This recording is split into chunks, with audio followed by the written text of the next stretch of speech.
Just like to say thanks to all people in INDEP for inviting me here to talk as a part of INDEP's and Metaforum's online talk series for Stafford's beer, Centennial.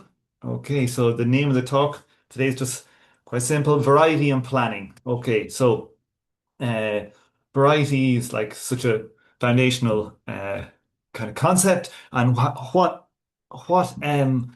are the implications of variety for planning and democratic socialist society? Okay, so this is I'm the host of this podcast going a long time now. I think it's going 14 years. Not so productive lately when I'm trying to write this book, that this talk is based on the research for the book. The website for the book here is the classlesssocietyinmotion.com.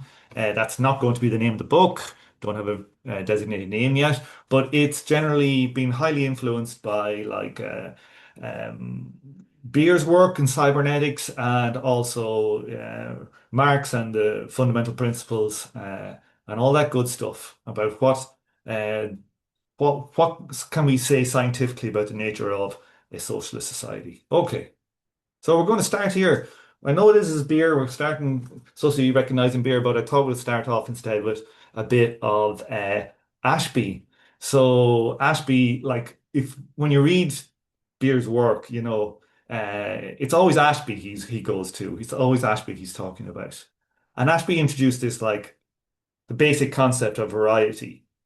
It's a very simple concept, not difficult to get your head around, but it's got very, very profound implications.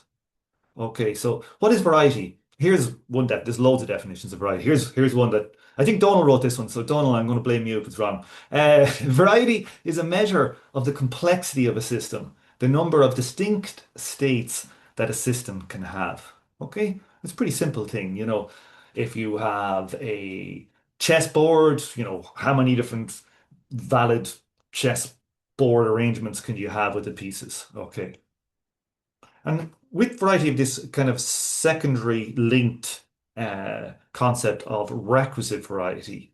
Okay, so for a system to survive, it must have the ability to absorb the variety or chaos of its environment, make sense of it, and be able to respond in an appropriate manner. Okay, so if I am, an organism, a human in the world, I must have enough variety such that I can navigate my environment and survive and reproduce. Okay. So here's like a simple kind of a controller here. We have a thermostat in a room, which is able to basically control the temperature in the room. It's able to read in what the temperature is outside and is able, if the temperature goes too high, it's able to turn itself off. So it's able to control the temperature in the room. So cybernetics is often, talk of the science of control. Okay. Now, we're going to get onto some beer here now. So this is beer's, this is a visual description of beer's VSM model. So it's viable systems model. And this is basically based on implications of Ashby's law of requisite variety. Like, what are the necessary elements of a complex system if it's going to be able to like dissipate all the complexity in its environment and maintain itself, attenuate the variety in its environment and maintain itself as a system? So um, we see it's broken up into these like one, two, three, four, and five systems. So we have this kind of automatic operations. We can term it as the automatic part of the system, and then we have like this kind of conscious part of the system. Okay, we see up here like policy development and delivery, sometimes called executive planning, day-to-day management, and we have our operations down here one, and we have our communication system or coordination two, and we have our environment over here that we interact with. Our system is interacting within its environment. Okay. Now, this was first laid out in in 1972's Brain of the Firm, Beer's Brain of the Firm. It's a really, really great read. Heavy emphasis on like its inspiration from biology. And of course it gets into, which we'll talk about later, it gets into some of Beer's experience, second half of the book, on what happened in Chile with the CyberSyn project. And it's also like from a 79 book, The Heart of the Enterprise, which doesn't get as much um, kind of kudos, I think, as Brain of the Firm. But I actually think it's like a kind of an easier read for somebody. He builds up the VSM from kind of first principles. I bought it. I bought it. Is this the copy I bought, or is this a? I don't know if this is an internet picture. I bought a copy of this on I think $8 or whatever. And it turns out when I got it and I opened it up, it's a hardback one from the 70s. It was signed by Beer, and it was signed, and I think it was actually signed to his business partner who he set up his management consultancy in the 60s or whatever.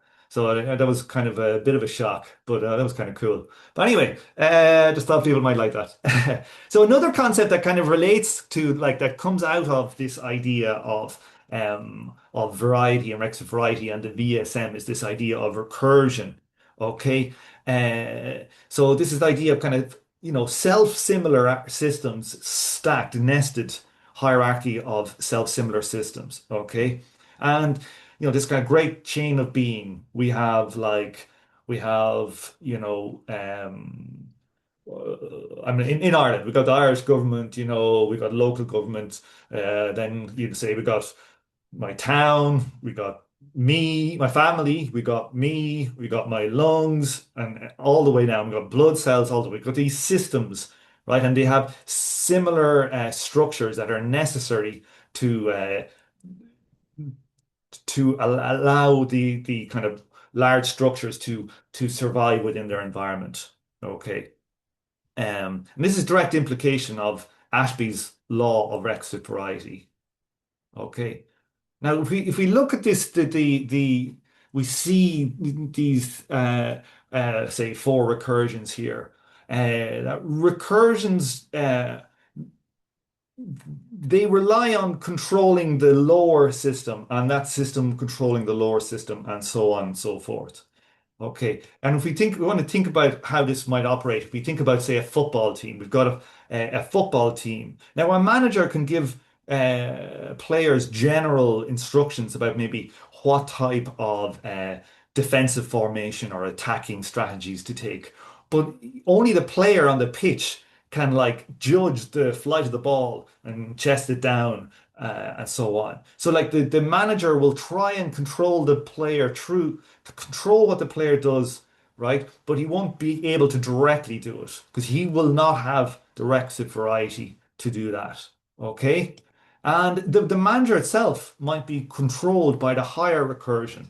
Okay, say maybe the owners of Man United here. Okay, and so they will try and control the manager, and the manager will try and control the players. And this is how these large systems manage to survive and to control themselves in their environment. Okay, that this idea of recursion comes out of the very basis of the complexity of nature. Okay.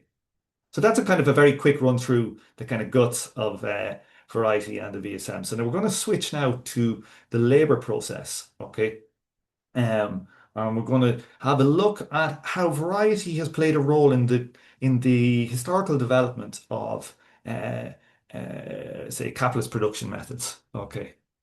So if we go back to the early capitalist production, we see that the organization of work was actually largely managed by the workers themselves. It's kind of counterintuitive. You had this idea, yeah, in my head, I had this thinking that it was all very much, hyper controlled. But actually, the workers were generally left to do their thing along with the foreman. Obviously they were still exploited or whatever, but they had quite a lot of control over the production process.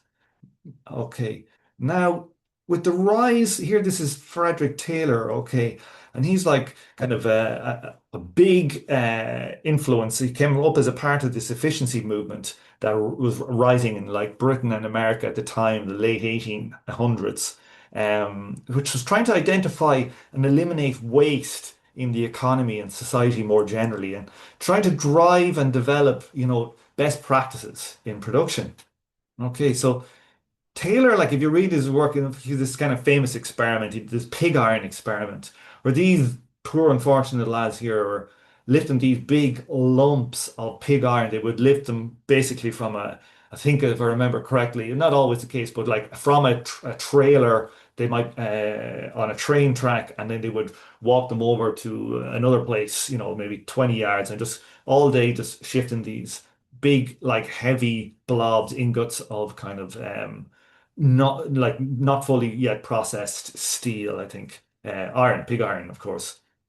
And so Taylor was studying these guys and he was trying to see if he could get them to do their work more efficiently. Okay. And so he would monitor like all the movements they did, whether they should lift it in a certain way using their legs or their knees, how long a step they should be, where they should position themselves, and how long of a break should they take to maximize their output. All of these kind of things. Okay. And also, part of all this is this.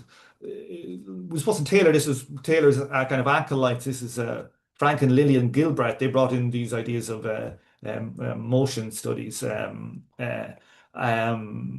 which were like they would analyze with film exactly what workers were doing, and then try and study and see if they could come up with a better process. So Beer in Brain of the Firm, he actually talks about meeting, I think. I'm not sure if it was Frank Gilbreth. He might have been dead at the time, but certainly Lilial Gilbreth.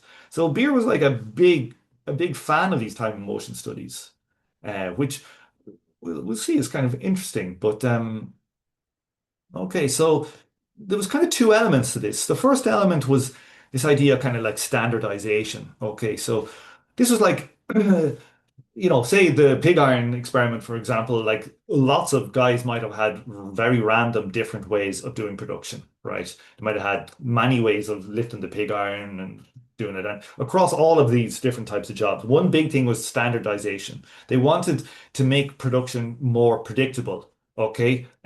So by standardizing the results, this would really help production, organization production.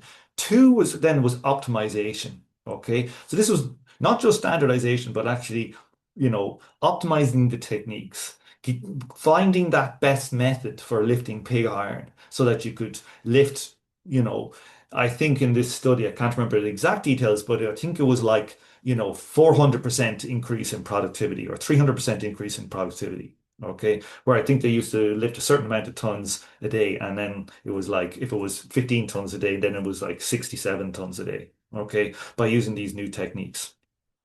Okay, so this is kind of the same basis as kind of modern process control today. So this is if we think of like Lean Six Sigma, okay, Lean to optimize, Sigma to get rid of variation within the process.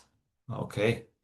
Now, a big element of what Taylor was trying to do as well was to actually break up the camaraderie of the workers. He would design the work process so that people would be too far apart to talk while they worked so that they could break the kind of the power of the workers as a collective versus management. So there was always within Taylor a big class warfare element. Right. And we see then in Taylor, like Marx talks about like, the worker being like the appendage of the machine. But Taylor brought this to a much higher level. Like it wasn't that the worker was merely a appendage of the machine. The worker themselves was transformed into a programmed machine, a machine that was programmed by management. They're very, repetitive studies, or sorry, the repetitive motions, was like they were programmed by management. Okay. And it wasn't just that the workers were like, just they turned into the machine, but they were also like divorced from any type of holistic understanding of production. You frequently find like when the workers were in control, certainly like say if you look back to the mining in the UK and prior to the introduction of mechanization, that the workers would work within groups and they would all share the roles and people would have a full understanding of the work process. Well, this was very much stripped. Right, so this is a much more alienating form of work that was developed under Taylorism. Okay. And it wasn't just that it was like alienating and trying to break the work, the camaraderie within the work and take away the holistic experience of the work, but it was also a massive increase in the exploitation of labor. So we in under Taylorism we had workers increasing their productivity. Typically, you read all of Taylor's work at the time. It was a standard kind of a rule of thumb might be a 300% raise in productivity. And for this uh, 300% raise in productivity, the workers would get a 60% pay rise. Okay. So that was a massive increase in the amount of profits for the owners.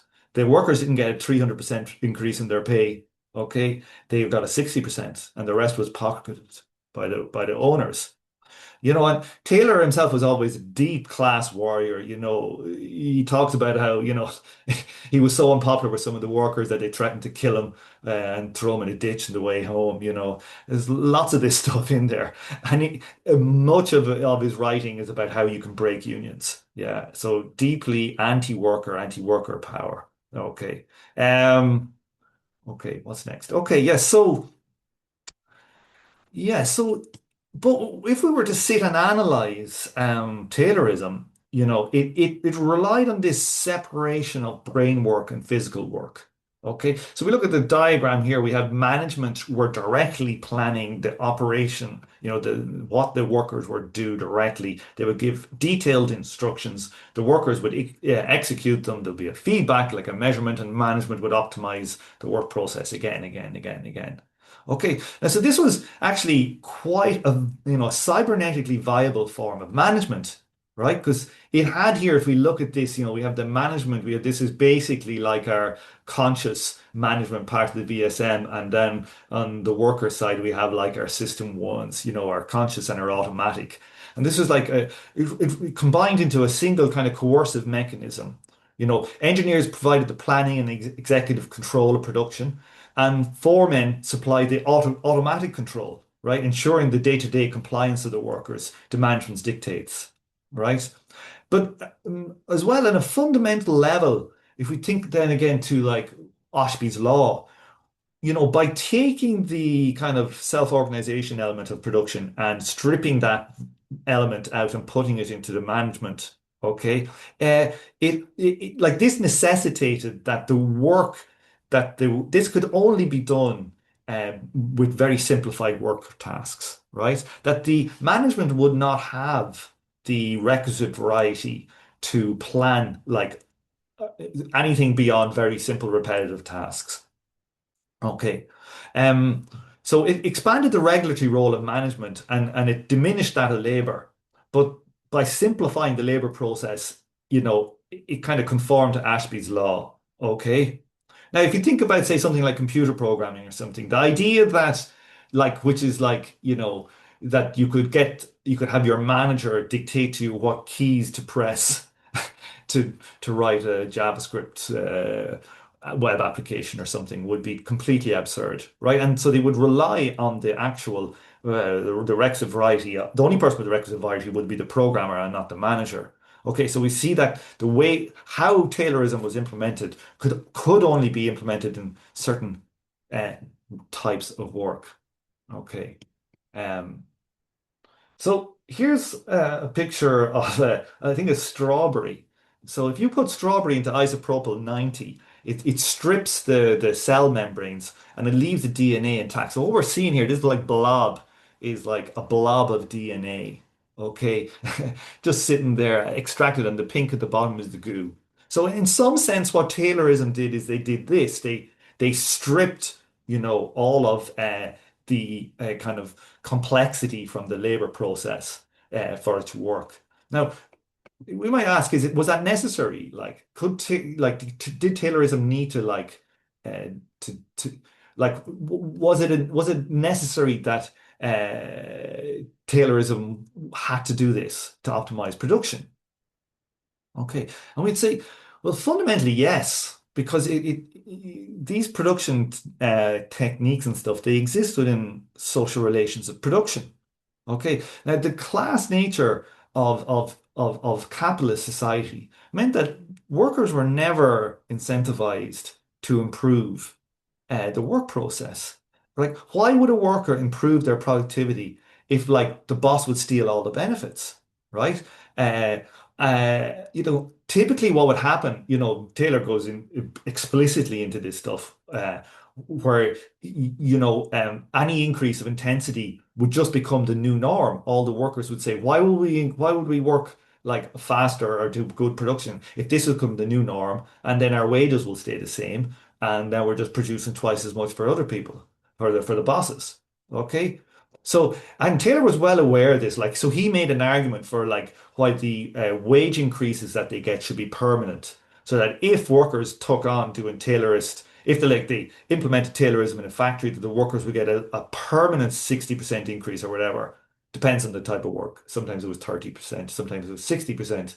And he was all very, very explicit in that we shouldn't pay workers too much because they don't know how to spend it, or they get uppity, all of these type of things in there. Okay, but so because of the class relation, we see that this increase in the productivity work took a kind of an antagonistic form.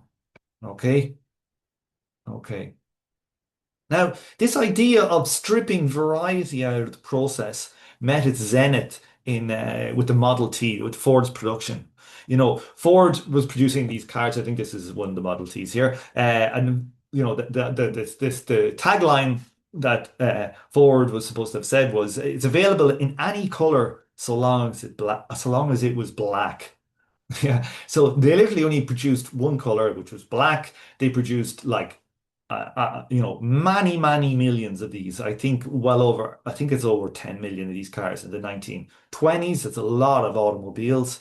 Um, now these relied on, they stripped total like variety out of the production process. There was only one type of wheel, one type of steering wheel, one type of door, one type of chassis. Very, very simple. One color. Okay, so they applied economies of scale, and producing at vast quantities, and the kind of assembly line, so the flow of assembly line production. Okay, so this was like a great leap forward in capitalist production. Uh, the factories themselves, they were based on expensive single purpose machines.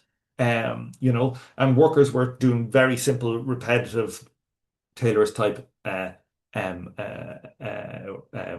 tasks. Okay, so but it was pretty simple to do. You just had to keep producing everything to feed that assembly line, right? If you're creating chassis, you just turn these chassis out as fast as you need to just keep the assembly line flowing. Okay. But like, nature kind of absorbs a vacuum, and this lack of variety would not last. Okay, yeah. One thing I forgot to mention is like Ford himself was a big time fan of Adolf Hitler, and it's alleged. I'm not sure if it's true that he funded the first translation of Mein Kampf into English. Just interesting tidbit. Here's Sloan. He was the head of GM, and he came in and he said, "Look, the Ford model, it's great and all that, but they've got an obvious weakness. They're only producing one type of car. Why don't we like use, say, one chassis, and then we could like exploit their lack of variety, and maybe just use different trimmings and stuff around this one basic kind of block of the car." Okay. And Sloan himself was also a Nazi collaborator. GM produced huge amounts of war equipment for the German war machine during World War II. So the kind of rule of thumb here is, scratch an American car manufacturer and you'll get yourself a nice fascist. Yeah. Okay. So here's like an example of some of the what GM started producing. They did Cadillac, Chevrolet, Pontiac, Oldsmobile, Buick. So they use retoolable machines, right, to produce different kind of finishes on these different trim options to give customers greater variety. Okay. And these all relied on standardized components. A single engine block could be shared across models. And so by doing this, they basically ate Ford's lunch. The days of the single model was ended, right? And so he distributed and decentralized production like across the country. This is this is not of the time. This is a more this is GM's in the last few years. I don't know what year it's from, but they had production units across the country doing different models of cars. And also different parts, maybe engine blocks in one place and chassis in another part of the country. So with this gave birth to like what's termed as batch and queue production. Okay. Now, before when Ford was doing production, the production was basically, it was they were just producing those one machines. It was quite simple. Say if you're the manager of the chassis production thing. You just kept on producing chassis. You just knew you needed to produce enough to keep that assembly line ticking over, right? And it's quite basic, right?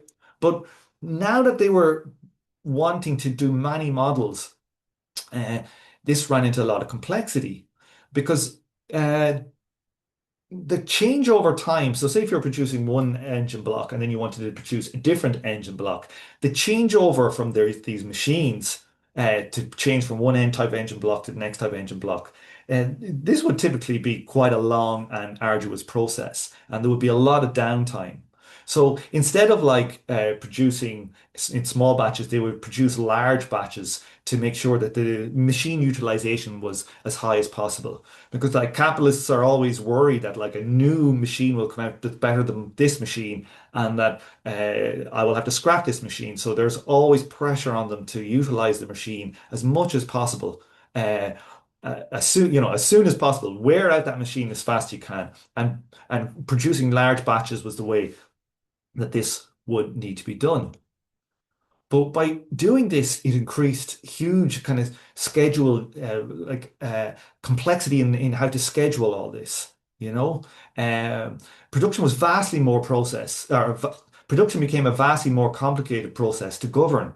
Okay, so if we think about it, the variety increase in the production, well, like became mirrored, just as you would expect by Ashby's law, mirrored in like the complexity of the controller had to increase, right, to reflect the the increased complexity in production. Okay, this is as like a kind of a matter of scientific necessity. Okay, and to actually manage all of this in a kind of a Taylorist way, right? That the management would the management would try and like do everything to give detailed instruction process about everything was like completely unrealistic. It would be like a cure that would kill the host in costs. So they needed some way, like GM, really quickly realized that they needed some way how to maintain like corporate control without sacrificing local autonomy. Okay. And so what they did is they gave birth to kind of modern budget management. So Sloan realized that GM, they didn't really need to directly manage the complexity of production directly, like the nitty-gritty, like the center didn't need to know about the nuts and bolts of production, this type of machine, that type of machine, all that. It only needed to manage the managers, just like we saw earlier with like, the footballer and the manager and blah, blah, blah. So this was like an idea of recursive control. Okay. And under this new arrangement, each individual division would retain its operational freedom on the condition that it would translate like the chaotic nature of their production process into a few like crisp columns, budgets, expenses, targets and output. So these would usually high just monetary items. Okay. So this was trying to get towards this idea of cybernetic control. Okay, system of like recursions with feedback, algorithmic feedback going up through the loops. So this is layered circuits of command and feedback designed to maintain control of the organization. But what was the problem? Okay, now Taylorism was based on this idea of like the one best way that the management could optimize that production process not these stupid workers out here lumping pig iron every half-assed way. We're going to come in there with our engineers and we're going to show and we're going to discover that best process. So we're going to give it down. So it gave a one best way. Okay. But GM was an expectation without guidance. Okay, so the higher recursions, they didn't know the nature of the work below them, but they would give what would amount to arbitrary targets, like increase sales by 3% or whatever. Whereas prior to that, the entailers and they were given really precise instructions. Now they were only able to do that because the simplified nature of the work. And here we see that the more complex nature of the work of these higher management roles, they were unable to give correct guidance on these because they were too complex a task. Like the computer programmer and his manager, it's too complex a task to give detailed instructions. So what was happening here? They were giving expectation without kind of guidance. So it was a perverse form of control, right? Where production wasn't optimized for efficiency, but it was optimized for meeting the dictates of a blind hierarchy. So, in essence, this is The Blind Leading the Blind by Peter Bruegel the Elder from 1568. In essence, you had this idea of like the blind leading the blind. The people at the top could not know what it was for the recursion below them to do their work properly. They did not have the requisite variety, and so on. So we had these arbitrary types of control. Okay, and we find that it wasn't optimized to do with production, like Taylor was optimized to do with the use value that they were producing. This was optimized to do with like a monetary value. So the emphasis was on a monetary value, which is quite, it's not surprising in capitalism that it would be the emphasis was on value as opposed to use value. Okay. Now, if we kind of think of what that would mean, right? It was kind of as if management were trying to control a car, say, by setting a target speed, right? Let's say I'm trying to control this car by setting a target speed, and I don't know anything about the bends in the roads, right? I don't have any knowledge of like what the weather conditions were. Was there engine overheating? What was the state of the tires? Was there like competitors' car positions here, in a race car? So the controller like lacked the requisite variety, and Ashby's law, just rearing his head again. So the actual utility of the machine, the capabilities of the workforce, the efficiency of the process, the tangible questions of how and why, like these were not to be found in the monthly report. Okay. We had this at a very deep level, we had got this separation between decision making and work, right? So this is inherent to control from above, and this has became enshrined as kind of like doctrine, it's still dominant today, overwhelmingly dominant today in in in the capitalist production. Um, so you know to the extent, that in GM, like Sloan, he actually like saying like he said that of like people getting mixed up in the nitty-gritty of operations was like inappropriate, for a corporate executive. You should just literally not pay attention to the use value of production, but purely these value-based metrics, you know. And John Seddon, the British management consultant, always emphasizes this importance that like if you don't look at production from end to end, you get these individual elements uh, optimizing at the expense of the whole. So under Sloan, each individual recursion would optimize based on their targets, and they like would not care if it meant the firm would go bust. Essentially, once they get their bonus, obviously that's a bit of an exaggeration, but so that by giving targets in this way, we have people doing this kind of individual optimization, which always seems to produce less efficient overall optimization. So the overall efficiency of the process suffers. ironically by optimizing the individual elements.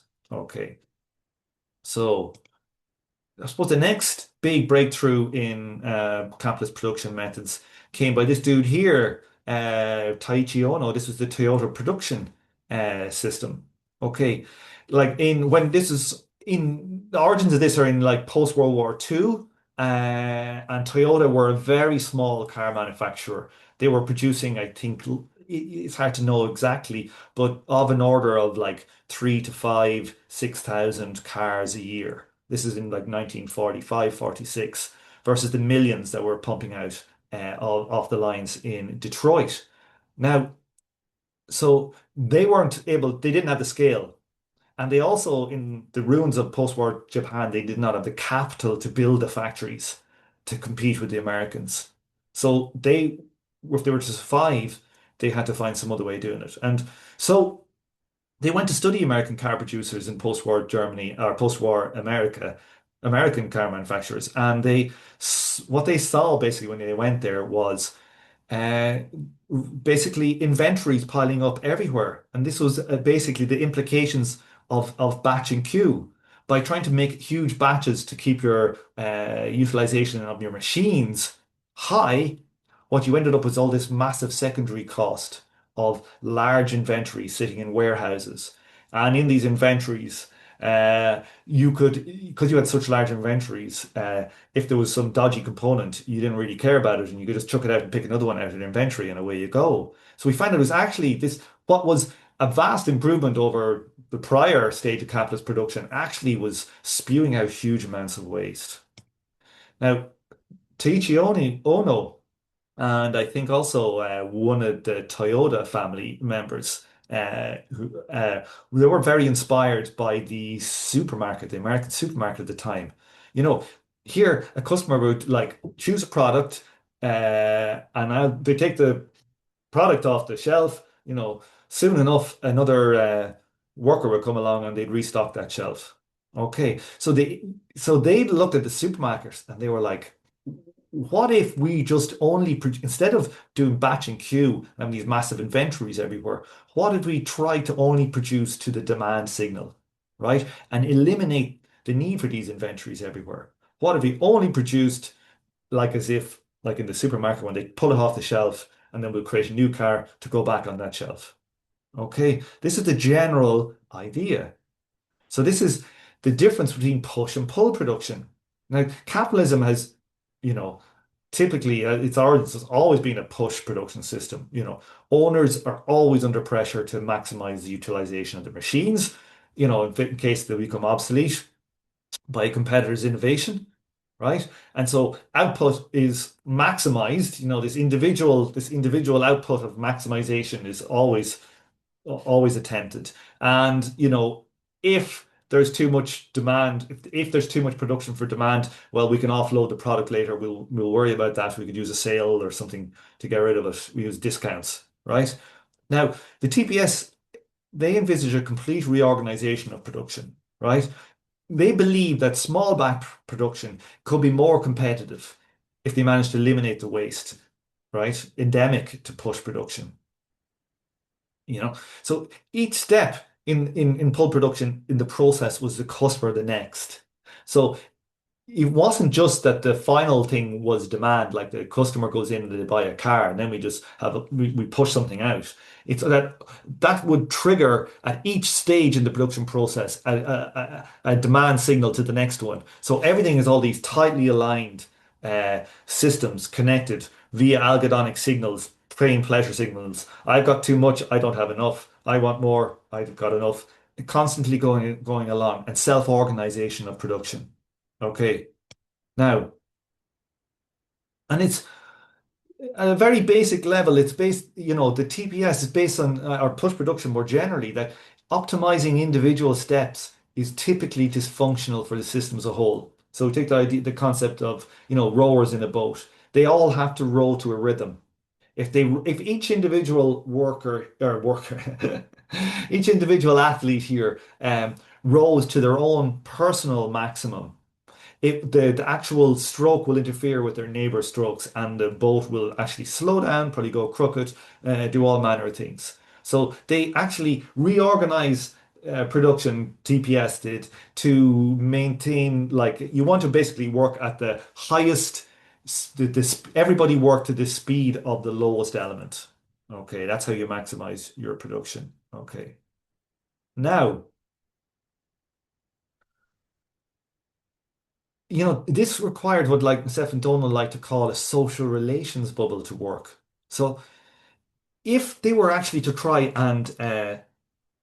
and work with no inventories, you see, this would be extremely difficult, right? And it would actually require using the full ingenuity of the workers on the line to optimize production, right? It's much more difficult to work with small inventories. If something goes wrong, perhaps you run out of stock, you can't produce, and then the whole line slows down. Okay? So Taylorism was based upon like optimizing the individual, right? If I am working and I'm lifting pig iron, if I come up with some, it's not just Taylorism, but usually most capitalist firms or whatever, is like I have an incentive to hoard my technique. If I can produce more and I can get paid more, why will I tell my workers? Everybody will just be doing the same thing, and then my wages will probably go down. So, um, if TPS was to succeed, it would need to be able to like standardize improvements across the firm. It's going to trying to compete with scale. If small batches to compete with scale, and this required, like to do this required that they would be standardizing improvements would need to eliminate individual bonuses based on production, right? And so what they did is they replaced it with equal wages on production lines, so that all the workers wouldn't be disincentivized to tell their other workers, "Oh, look, I found this new good way of doing it." And also, it wasn't just that, but they also gave them a job guarantee. Like, why would you tell a boss about an innovation that was going to get rid of the need for your own job? Okay, so what we ended up seeing here is this like massive putting of variety back into the line, right? Where Taylorism and like Fordism based on Taylorism had stripped variety out of the production line.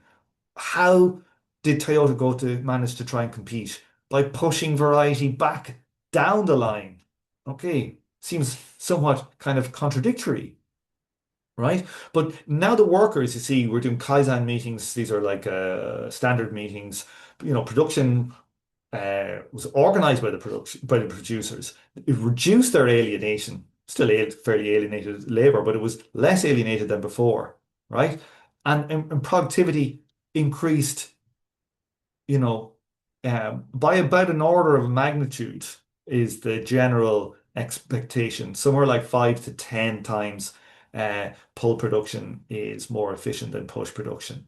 Okay. Now, here we see they also use kind of algorithmics. They have this in the Toyota production line, they have this and-on signal. So this is like if something is going wrong on the production line, they pull the cord and workers will try and solve the problem that has arisen. They may get help from experts, from engineers, from higher management if needed.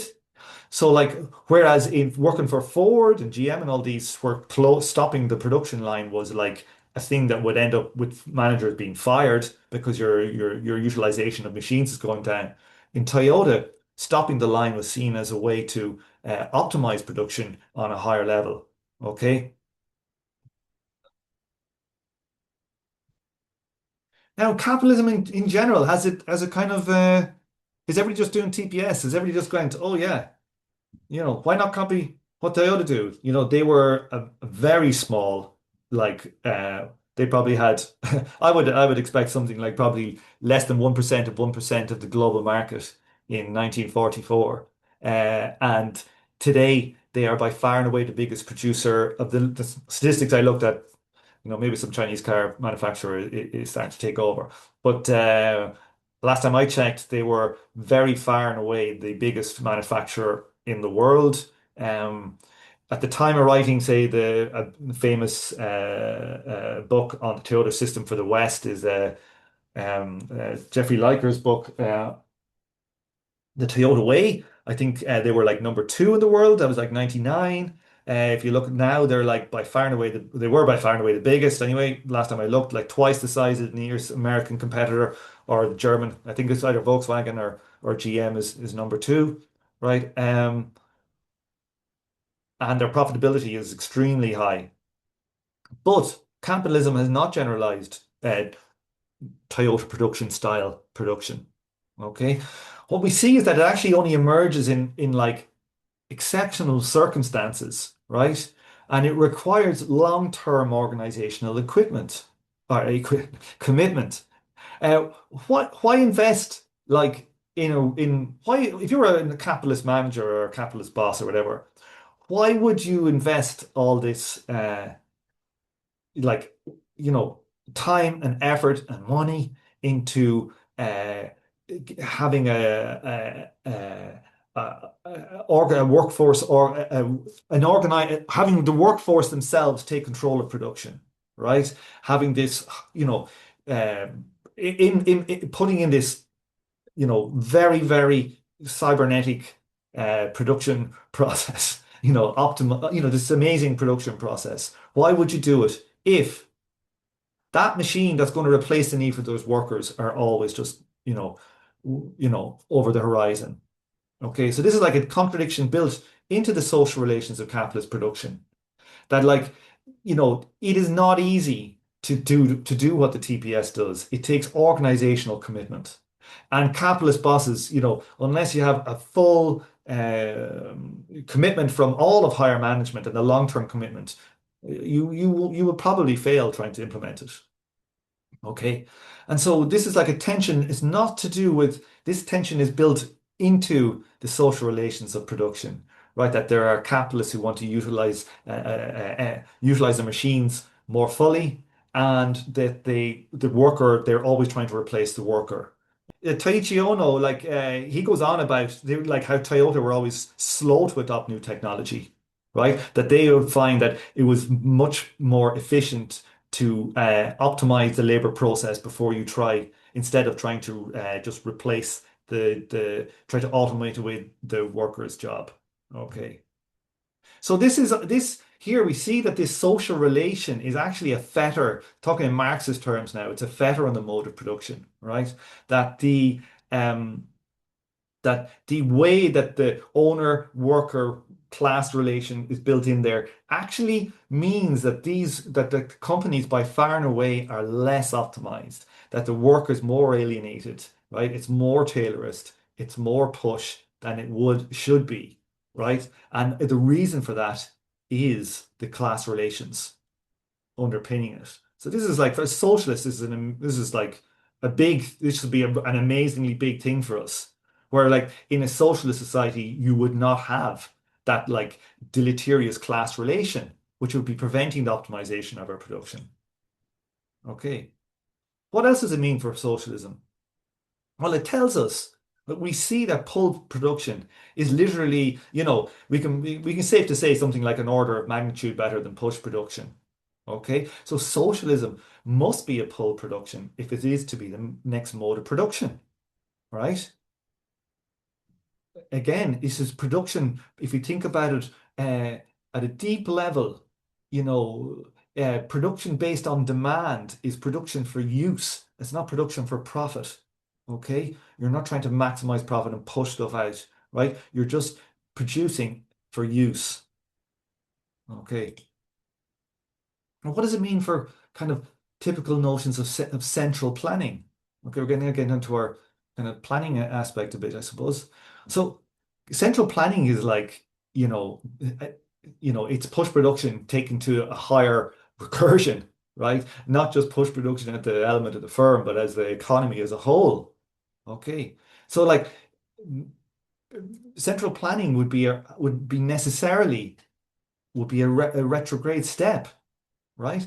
You know, and it just, if we take the concept of requisite variety seriously, the idea of detailed production plans centrally calculated, right, is scientifically illiterate, right? They, people of the higher recursions, they do not have the ability to actually optimize production. It can only be done by those uh, uh, doing the work. And if we take historical materialism seriously, this idea that a mode of production will only change when when it offers the prospects of, unleashing the forces of production we take from feudalism into capitalism, capitalism unleashed the forces of production, the social relations that tied the peasants to their landlords' land, that it got rid of that and it was able to use those in the factories in the cities to massively increase the productivity in the society, right? So if we take that seriously, right, we have to kind of consign this notion of central planning because, this is a 19, it's like a 1920s notion of efficiency. It's been superseded. Okay. You know, there's a deep relationship between alienation, like cooperation and productivity. Only those doing the work have the requisite variety to effectively organize production. As socialists, communists, and anarchists, whatever we want to call ourselves, we should be actually, this is like amazing, right? It's like we want people to have unalienated labor. We want people to have organized and control over their own productive lives.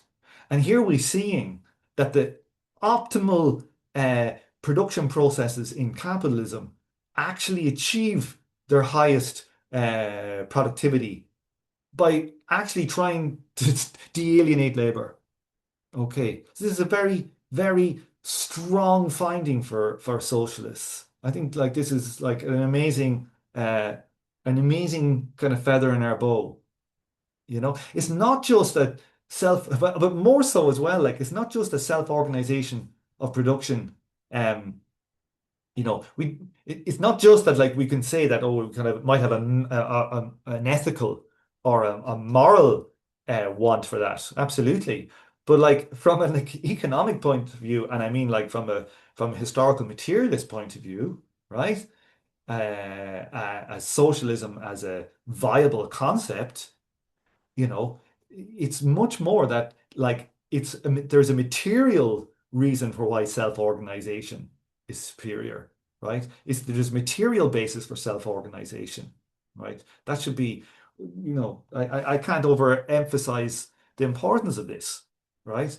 That self-organization is the optimization of production. And capitalism restricts self-organization, uh, you know, because of its class relations. And only a communist or socialist society could undo that. This is a very important thing for socialists, I think, to think about. And if we take planning, the idea of planning seriously, right? We see that like a socialist society or whatever will necessarily be recursive in nature. And each system, as Beer has shown us, planning, there's a system for in every recursion. The planning by scientific law has, by necessity, the necessity of requisite variety, planning has to be done at all recursions. It cannot just be a central plan, right? And so these are very, very deep points, You know, how much we can say, but there's also another point about requisite variety I'd like to make here is like an awful lot of time in socialist planning discourse and stuff like that. People spend a lot of time thinking about, oh, well, what kind of organizational form could we have here and have there? Should we organize it like this or should we organize it like that? Blah, blah, blah. And the thing is, there's very little, like, not that there's very little, there's not that much we can say about the nature of planning in a socialist economy above and beyond the fact that it has to basically not be counter to cybernetic principles, right? And it also has to sit and very fundamentally has to sit within a working socialist political economy, which we're not getting into in this talk. Okay. And I think this emphasis on planning not just central planning, but I think in planning in the general discourse, um, kind of a lot of it rests upon this idea that, there is some technical fix to a social relations problem. Like the problem with the fall of the Soviet Union was oh, they didn't have fast enough computers. If we had faster computers, it would have been grand. And not the fact that the problem was the Soviet Union, that there was wage labor, there was alienated labor, right? And that's the very basis of what a capitalist society is, and wage labor defines that kind of class relation, right? Okay, so so we have to get away from this idea on focusing on the forces production and focus on the social relations of production, right? The technical aspects, organizational forms of coordination and all that, I find myself they seem to be quite uh, secondary in the discourse. The overwhelming. Here's a diagram of the federal government of America. I think yeah, I think just I don't know what year it's from. I just thought it was a cool. Like, we have many books talking about these organizational forms and blah blah blah blah blah, right? But the thing is that the forces won't really solve a relational problem or relations problem, and more fundamentally, these organizational forms, right, they are downstream from the social relations of production. That if we get our social relations of production correct within a socialist society, the organizational forms will be a reflection of that direct production relation. Okay. And so again, I always harp on about this stuff. The focus for us needs to be on, you know, what is the political economy of a socialist, of a socialist society, right? That's the thing we need to really be studying and thinking about. If we go back and you read the Soviet or the Yugoslav or whatever, take your pick. I don't know. I haven't read the Chinese or the Cuban stuff, but I've read a lot of this stuff, right? The planners and the people who are trying to reform and make the system work, they were always primarily concerned with the political economy, right? And they were correct to be concerned with it. Now they never they didn't come up with the right answers, we would argue, right? Obviously things fell apart. So I think, like, we should be focusing as a kind of a group of people interested in, like, a socialist or communist society. We should be focusing on the political economy above and all. Like, capital, Marx's analysis of capital, it's overwhelmingly on the actual social relations of production and their implications, and not, say, forces of production, right? Um, sorry, but let me say, let me precise there. Not on force of production, but more less on, the planning, the organizational forms of capitalism. Okay. Now, um, you know, planning for Marx and Engels was always like an implication of what associated, it was like they fundamentally talk about associated labor, and planning was like something that would come out of that, right? So if private when we see Marx and Engels talking about, like, the anarchy of capitalist production, you have one firm knowing only what they're doing. They don't know what the other firm is doing. They buy a new machine, and lo and behold, the other firm has bought a similar machine, and now they've got overproduction, and now they both go bust or something, right? But planning in a socialist society for them was that the workers would be associated, and they could rationally plan their production. They would know we don't need those two machines, right? Because it was not on the basis of private property, but it was on the basis of communal property. Okay, enough of, enough about that. And finally, come back to beer. Now, you know, beer CyberSyn project was amazing, right? I think it's like probably the greatest experiment in socialist, communist, uh, well, we might say, kind of management. Okay, an amazing project, and it deserves a lot of study.